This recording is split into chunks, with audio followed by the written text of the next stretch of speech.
Why problems are a good thing. In this video, I'm going to share with you two perspectives on why problems are a good thing and how you can solve them easier with two perspectives.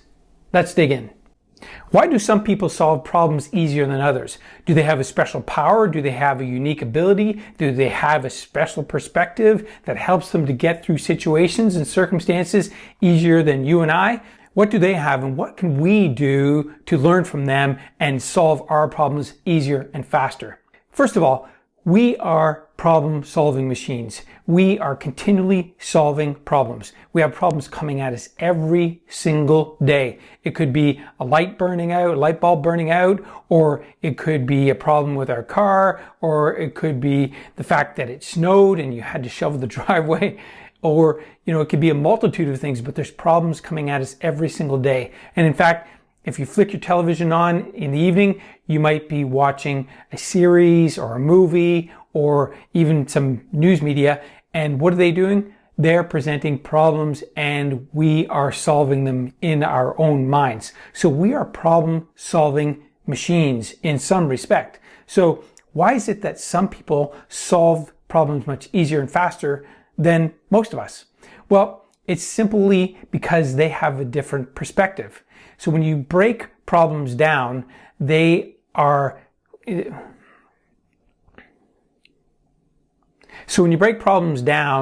basically a situation that has come to our attention that needs some resolution. And we are sometimes given little nudges, and these problems are smaller at the beginning. Perhaps, it's an engine light in your car, but then, perhaps it's the engine light on in your car, but then you take it to the shop and get that solved really fast.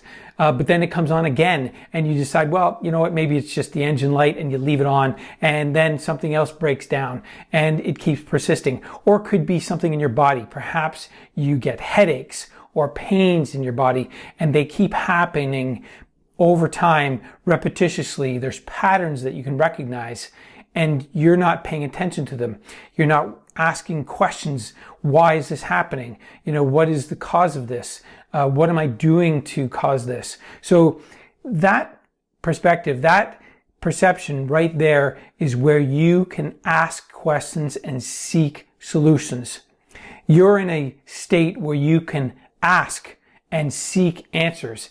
And if it's not something simple, like it's something that is in your body and you don't know where it's coming from or originating from, it's a pain in your head, but you also feel pain in your back. Well, you don't know exactly where the pain is coming from, so you don't know exactly what to do. But you can try a number of different things. It might be your diet, it might be the way you're sitting, it might be the activities, or it might be the lack of exercise that you're doing. And by the way, not exercising is a depressant.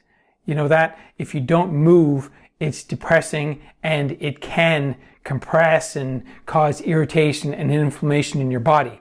And this is something that most people aren't aware of. Just moving your feet alone will pump the blood back up to your upper body. Just this foot movement alone, just this ankle rotation alone will cause the blood to pump up to your upper body, which you need.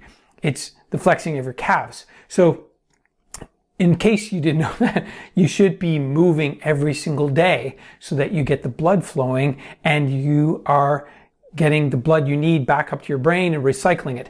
And so anyway, you might have an issue with that, and I might have given you a simple solution. But the fact is, if you don't ask questions and seek an answer, you will not solve the problem. And in that state, you can literally solve a problem.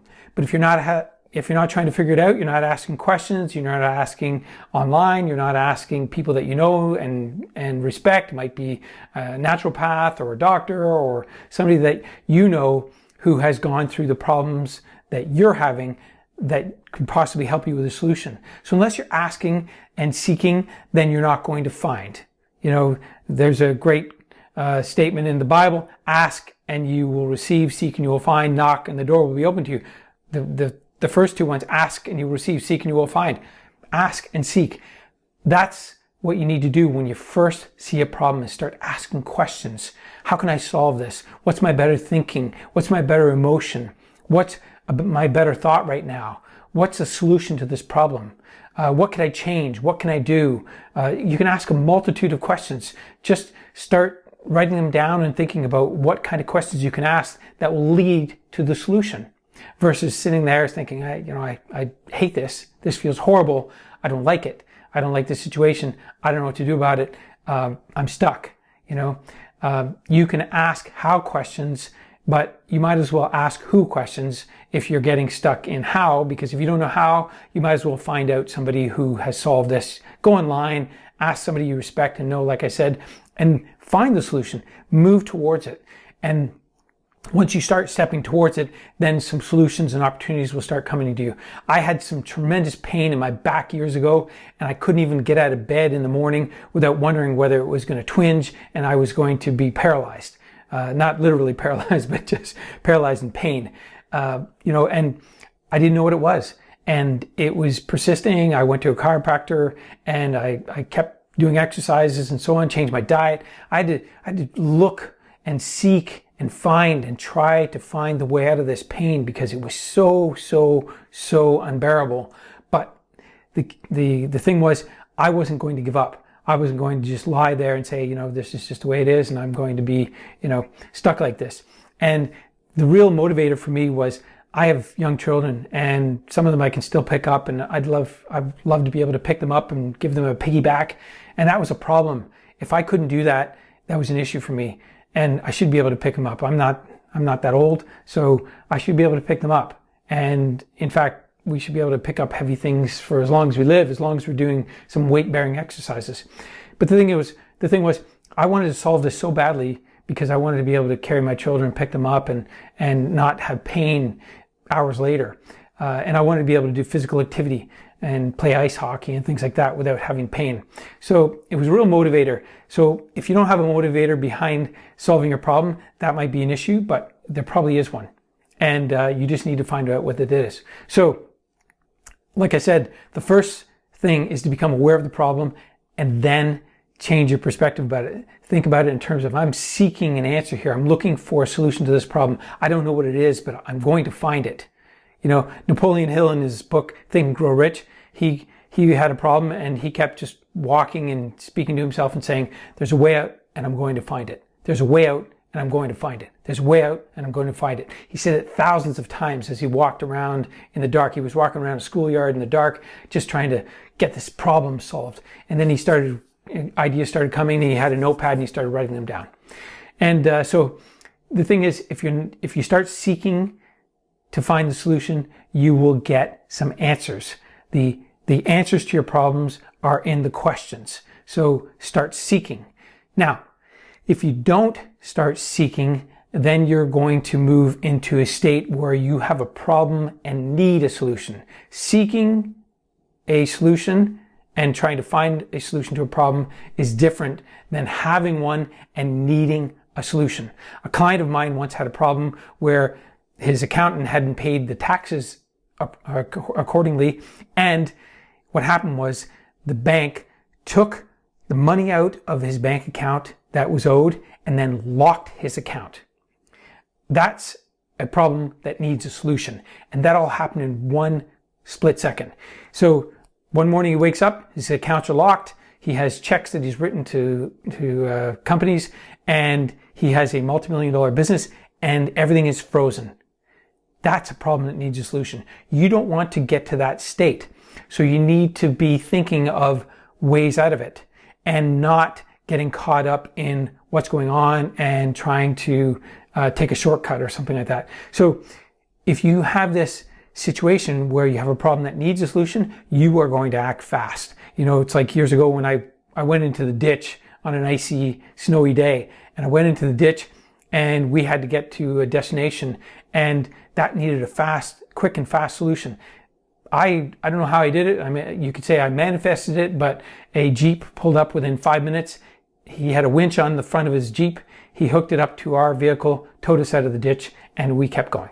There was no injuries, and there was no damage to the car. It was just, we slid into the ditch. But that was a problem that needed a solution. And we found one quickly just by inviting it. So you can invite solutions to your problems very easily and quickly, just like we did in that situation.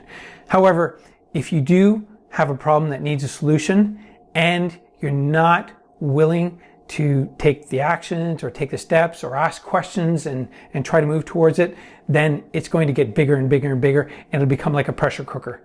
And we know what that's like. In the world of dis-ease, when people have dis-ease, they have gotten to the point where they had a problem that needs a solution and they weren't willing and able to figure it out. And so sometimes they pass away. It's not a pleasant thing, but that's when a problem has become so big that it needs a solution, and sometimes it's too late. So the key here is that if you recognize something, you recognize a problem, and it could be in your relationships, could be in your health, could be in your business, could be in the income that you have. If it's not working for you, start seeking the solution by asking questions. Look for it, ask for it, do some work and make some efforts towards solving it. If you don't move towards a solution, it won't move towards you. And by the way, there's a video, and if you haven't watched it yet, I'll put in the comments below, where I describe this more in detail and I show you a visual where you can see how seeking and finding a solution versus having a problem and needing a solution, those two contrasts can be very, very detrimental to your life and your business and your health and your relationships. So watch that video. I'll put in the comment below and you can watch that. But here's the thing. If you have problems that are really big and you don't know how to solve them, you have to go outside to somebody that you know, maybe even a higher power. If you have a faith, you can go and pray, you can ask for solutions, you can ask your higher power, higher self, and look for a way out.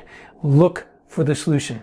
If you don't look for it and ask for it and pray for it, then you will not receive it. And it will get bigger and bigger and bigger until it gets really, really heated and like a pressure cooker. And that's what happens, especially with illnesses, with disease. We get really worked up and heated up, and the problems become so big that we feel the pressure and we feel the pain. And that is a real difficult challenge to deal with, especially if it's so painful that you're immobilized. All right, so once again, don't let problems get so big that you can't solve them. Seek the solutions much faster. Take control. You can do this. I know you have it. I've got your back. Hopefully this video was valuable for you. Speak soon.